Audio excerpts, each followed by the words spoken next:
दोस्तों, उत्तराखंड में धार्मिक स्थलों की गरिमा खतरे में है क्या? गढ़वाल से लेकर कुमाऊं तक देवालय श्रद्धा परंपरा को चुनौती दी जा रही है क्या? अब कैंची धाम के पास ही खुल रही है बल मधुशाला, शराब की दुकान। और मामला इतना बढ़ गया कि स्थानीय महिलाओं ने तो मोर्चा खोला, लोगों ने मोर्चा खोला, साथ मिल गया बीजेपी की महिला विधायक का भी। बीजेपी की महिला विधायक भी खुलकर विरोध कर रही हैं बल। क्या उत्तराखंड में दगड़ियों अब तीर्थ स्थलों मंदिरों के पास ये मदिरालय खुलेंगे? इन्हें सामान्य समझा जाए? कैसे धार्मिक स्थलों की पवित्रता पर सवाल उठ रहे हैं? इस पर क्या कार्यवाही हो रही है, बताऊंगा आपको पूरी खबर अपनी इस रिपोर्ट के जरिए। वीडियो को अंत तक जरूर देखिएगा दोस्तों। नमस्कार, पहला मैं पंकज रौतेला, आप देख रहे हैं अपना उत्तराखंड न्यूज। दोस्तों, वैसे बड़ी हैरानी होती है जब हमारी पहचान हमारे देवस्थल हैं, लेकिन उन देवस्थलों के आसपास या फिर उसके रास्ते में शराब के ठेके खोले जा रहे हैं। क्यों खोले जा रहे हैं? राजस्व ठीक है, कमाई ठीक है, लेकिन क्या ऐसी नीति से हमारी देवभूमि को नुकसान नहीं हो रहा? ठेके हटाओ वर्सेस ठेके बढ़ाओ। उत्तराखंड में 65 करोड़ के लिए 55 शराब की नई दुकानें खोलने का प्लान अप्रैल आने वाला है। क्या सरकार सुन रही है जनता की आवाज जो लगातार विरोध कर रही है?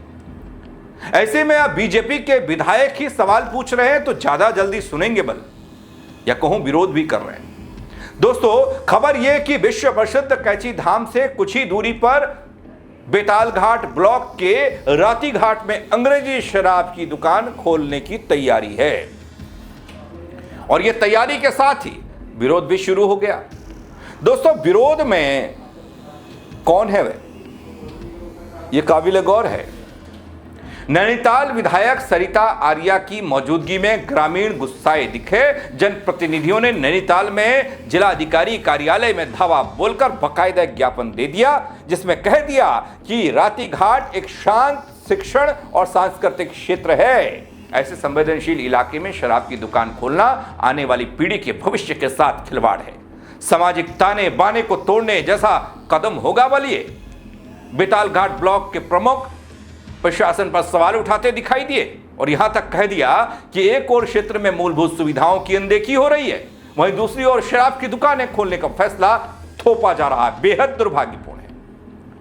दोस्तों, राती घाट से कुछ ही दूरी पर आस्था का यह केंद्र है अपना कैंची धाम का मंदिर बाबा नीम करौली। उनकी गरिमा को ठेस पहुंचाने की कोशिश हो रही है। महिलाएं कहती हैं अगर शराब की दुकान खुली तो क्षेत्र में छेड़छाड़, अपराध, सामाजिक अव्यवस्था बढ़ेगी, जिसका खामियाजा पूरा समाज भुगतेगा। आस्था तो छोड़ दीजिए। इसके साथ ही यह भी चेतावनी दी जा रही है दोस्तों कि अगर शराब की दुकान खोलने की कोशिश की गई तो आंदोलन उग्र होगा।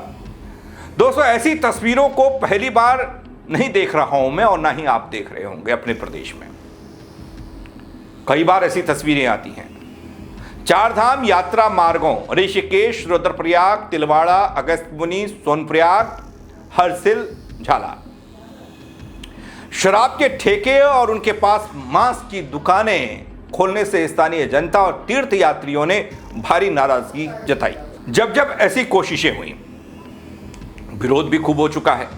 दोस्तों, ऐसे में कहा यह जाता है कि जो देवभूमि की पवित्रता है उस पवित्रता को प्रभावित कर रही हैं ऐसी व्यवस्था, ऐसी नीतियां, ऐसी योजनाएं।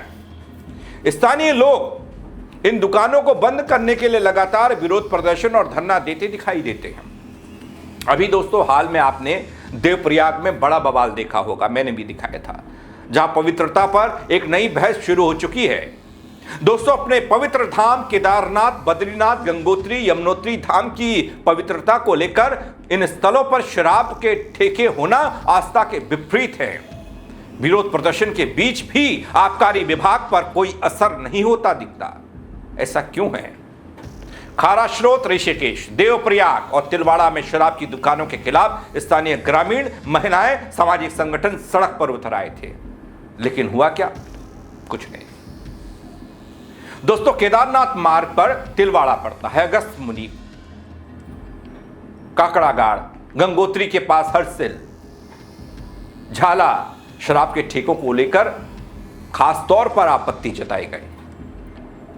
वहीं दोस्तों दूसरी ओर प्रशासनिक रुख की करूं तो स्थानीय लोग दुकानें हटाने की मांग करते हैं। आबकारी विभाग द्वारा राजस्व के लिए नए ठेके खोलने का प्लान बनता है या मौजूदा दुकानों को बनाए रखने की खबरें आम हैं। उनके लिए आबकारी विभाग लड़ रहा होता है, भाई विरोध क्यों कर रहे हो, देवप्रयाग में खूब देखा।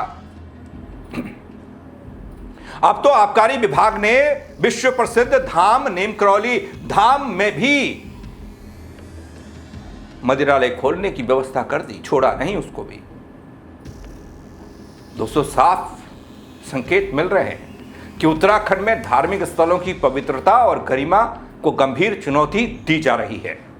कैची धाम से लेकर चारधाम यात्रा मार्ग तक शराब की दुकानें खुलना और स्थानीय लोगों का विरोध करना, महिलाओं का सड़क पर उतरना, जनप्रतिनिधियों का आक्रोश दिखना लगातार, लेकिन उसके बावजूद भी असर का ना होना।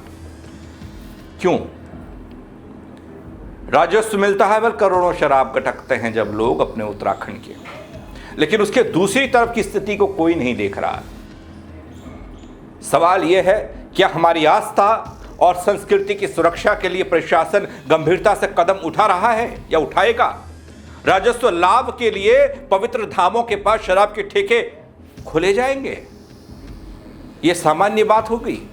स्थानीय लोगों और जनप्रतिनिधियों की आवाज जो जोर पकड़ रही है, बार बार बीजेपी विधायक भी मोर्चा खोल रही हैं, तो उसको कोई नहीं सुनेगा क्या? आगे दोस्तों देखना तो यह है कि अब सरकार और आबकारी विभाग धार्मिक स्थलों की पवित्रता को बचाने के लिए क्या फैसला लेता है, कैसे बचाते हैं। तीर्थाटन को हम बढ़ावा दे रहे हैं, शीतकालीन पर्यटन को हम बढ़ावा दे रहे हैं, धार्मिक यात्राओं को हम साल भर चलाने का दम भर रहे हैं, लेकिन रास्ते में शराब की दुकान खोल रहे हैं। क्या लगता है आपको? कमेंट के जरिए जरूर बताइएगा अपनी राय। खबर को शेयर कीजिएगा, लोगों तक पहुंचाइएगा, सरकार तक भी पहुंचनी चाहिए। अपनी बात लिखकर पहुंचाइएगा ताकि पता चले कि लोग क्या सोचते हैं, क्या होना चाहिए, क्या नहीं होना चाहिए, कैसे होना चाहिए, कैसे आम जनता को नुकसान है, कैसे उसकी आस्था के साथ खिलवाड़ है। फेसबुक पर देखें तो फॉलो कीजिएगा, यूट्यूब पर देखें तो सब्सक्राइब कीजिएगा। मेरे साथ जुड़ने के लिए दगड़ियों बहुत शुक्रिया आप सभी का। जय उत्तराखंड।